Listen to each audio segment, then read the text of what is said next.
First up, the Artemis marksman rifle, and if you haven't used this yet, you are missing out, folks. This hybrid sniper assault rifle claims that it trades hitting power for faster firing, but I beg to differ. Ensure that you switch the fire mode to semi-automatic single shots, and this thing has razor-sharp precision and the damage output to one-shot most horde threats, apart from husks and sirens. But this isn't a problem, folks, because despite that, being used in single shot mode, it will fire as quickly as you can pull the trigger, giving this weapon incredibly formidable damage output, especially in the early rounds. The beauty of this weapon is that it performs well with a plethora of ammo types and can be used as an early game weapon or be held onto for the entire round and do serious work against Skrakes, Flesh Pounds, and even bosses. Grab hollow point or explosive rounds if you want to niche into taking out horde threats with the Artemis, but if you're eager to smash Skrakes, Flesh Pounds and bosses, AP rounds are the way to go. In terms of attachment bonuses, be sure to get 3 deadly resupply, which you can get on the ammo, barrel and magazines. As you can one-tap horde threats with ease, this gives you very consistent and high-yielding throughput, as this will proc often. Grab the suppressor for the underbarrel and the red dot sight, extended mag and precision receiver for a fine-tuned balance of increased accuracy, recoil reduction and fire rate, and of course ammo capacity. Other than deadly resupply, try to stack boss damage if you're going for the AP route, or choose team damage or heal perks, whatever floats your boat. Next up, the Contek CSG Shotty, aka the Big Boom. This thing is an absolute monster, and any engineer aficionado will tell you. Slap on some explosive slugs and you will absolutely clap every horde threat there is with some well-placed shots. This ammo type is the key ingredient, and even a CSG that has just this ammo type attachment and nothing more is more than enough to do some serious work. That's what makes this weapon an incredibly strong pick. It is very cheap and it can be used in a range of builds across all perks. It also has solid range because it is a slug, another great selling point, and the primary way you could choose to build this is either by maxing deadly resupply or stumble, or a mixture if you fancy that as well. We've already covered deadly resupply and its cracked ammo efficiency, but do not sleep on stumble, folks. You can absolutely dominate Flesh Pounds, Skrakes, and even bosses to a lesser extent with this thing. It's incredibly impressive pinning down a Flesh Pound and raining the pain down on them without them being able to return the favour. Believe me. The explosive slugs also have knockdown affliction, so this works superbly. Keep this in mind, because you can also grab the affliction amplifier as the internal attachment to increase the effects of the knockdown affliction on the ammo, which is very nice. Or you could choose the high velocity receiver for that sweet increased penetration power to negate the drop off from the ammo. Grab a drum mag, shotgun suppressor and red dot sight to get a nice balance of things going on this weapon. A truly fantastic choice. Coming in next, we have the Vulcan, and what an absolute monster this weapon has proven to be. Whether it's dealing with large pockets of horde threats or charging up huge blasts with the secondary fire and sending them hurtling towards Flesh Pounds to melt them, this weapon has quickly become the go-to weapon for power leveling and coasting through some of the game's hardest content with ease. At maximum charge, you can nuke down Flesh Pounds and Skrakes in 2 to 3 blasts, all while staggering them into oblivion. It's incredibly powerful, folks. If you haven't used this yet, you need to give it a try. This one, again, isn't even min-maxed. I've done that on purpose. I wanted to show you how manageable it is to reach these dizzying heights without having full purple gear. So let's take a look. We go with supercharged plasma for that bigger AoE scale and that plus 50 burn affliction. I've put the increased damage by 35 from first shot with the fully loaded magazine. I don't think it's optimal, but it does the job very nicely, especially your first shot. Second up, we're using the plasma focuser, and again, I haven't made this purple. It gives you plus 16 damage and plus 75% projectile speed. If I was going to max this out, I'd probably just put a team buff perk because I'm using it at the moment in team play to make sure that we are clearing as quickly as possible. Next up, the ultra octane fuel tank. I've got boss basher on this one for the 5% increased damage to bosses. This does plus 35% damage. It chunks bosses' health, especially when you're running in smaller groups, not so much in a 6-man.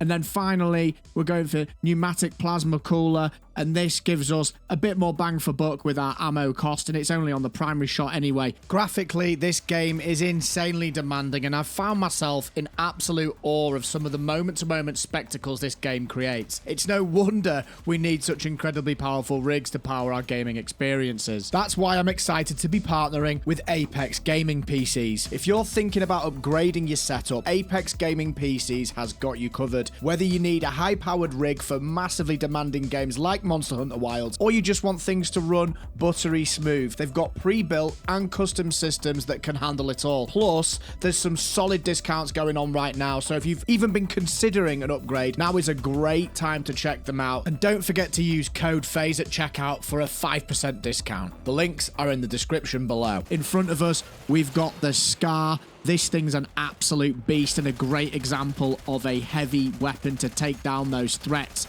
You can see here that this has been spec'd not only to do quite a lot of formidable damage with overpressure rounds, you can see here that it's been spec'd to do a lot of stumble damage, and that leads me on to my next point. Sometimes it's not all just about nuking as quickly as possible. CC in this game is incredibly powerful, so I'll show you what I've done here. I've taken some AP rounds and I've given them the stumble power passive, which compounds when you add it together with not only that, but also the suppressor, and not only that, but also the fast action receiver. So I've got an extra 60 stumble power on this weapon, and that is further compounded by the fact that you not only have it on the passives, you've also got it on the bullet itself as well. So there's absolutely boatloads. Now, there is an argument to say that that is overkill, and I would say it probably is, but I'm just showing you the mindset and the theory of how to build a weapon, because what I would actually do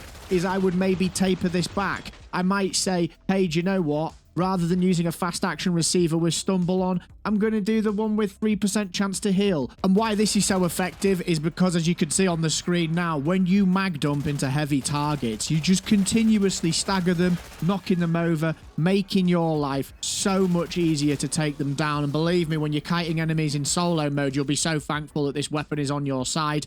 Obviously, the bullet type doing force damage is really effective against flesh pounds as well, so that's great. And we're also speccing this for boss damage. So you can see here I've got the foregrip with 5% more boss damage. We've got the red dot sight with 5% more boss damage. And we've also got the drum mag with 5% more boss damage. Again, it's 15%. It really helps. You can change this up. I'm just giving you an example of how you can build things, but this is a really solid setup. You can also, with this weapon, I find this quite useful, take off those bullets and put on the overpressure rounds for the sound wave damage. This just makes them a little bit more punchy in terms of general damage. So with that in mind, you can also perhaps look at the Scar and think, hey, maybe actually I'm going to spec this to be a bit more hybrid based on horde clear. Maybe you could strip away the boss damage and put some chance to return the bullet on kill shot to make it sustain a little bit more. Introducing the G33, and this, folks, is your premier choice for horde clear duty and will be the primary catalyst for blasting through hell on earth difficulty and getting those juicy levels as quick as possible. You honestly could just clear screens for fun with this thing. It's absolutely cracked. Now, in terms of the passives, the key one here, folks, is deadly resupply. And if you take a look here, we've got 3 of these on this grenade launcher. You can roll deadly resupply on your ammunition, on your underbarrel, and in your mag, okay? And the way that this works is you have a 33% chance to return 1 round to the magazine on kill shot. Let me explain how this actually functions, because there's a little bit of confusion out there.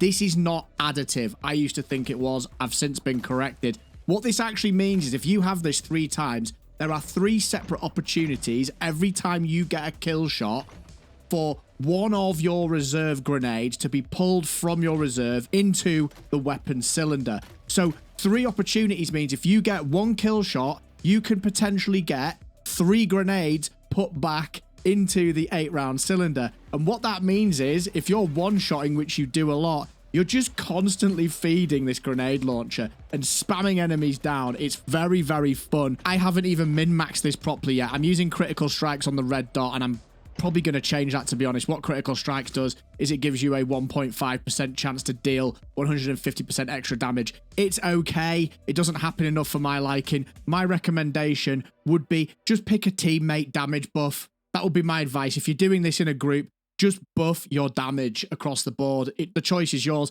The main thing here, folks, is that you are getting the ammunition back. As I showed you at the start of the video, I've hit over 2 million damage with this setup. It's absolutely crazy, and it's not even min-maxed yet. And if you want to see a weapon combination that utilizes this grenade launcher and can level any class to 30 as fast as possible, check out this next video. It's got you covered. Take care of yourselves, keep having fun, come check out a stream on YouTube or Twitch, and I'll see you in the next one.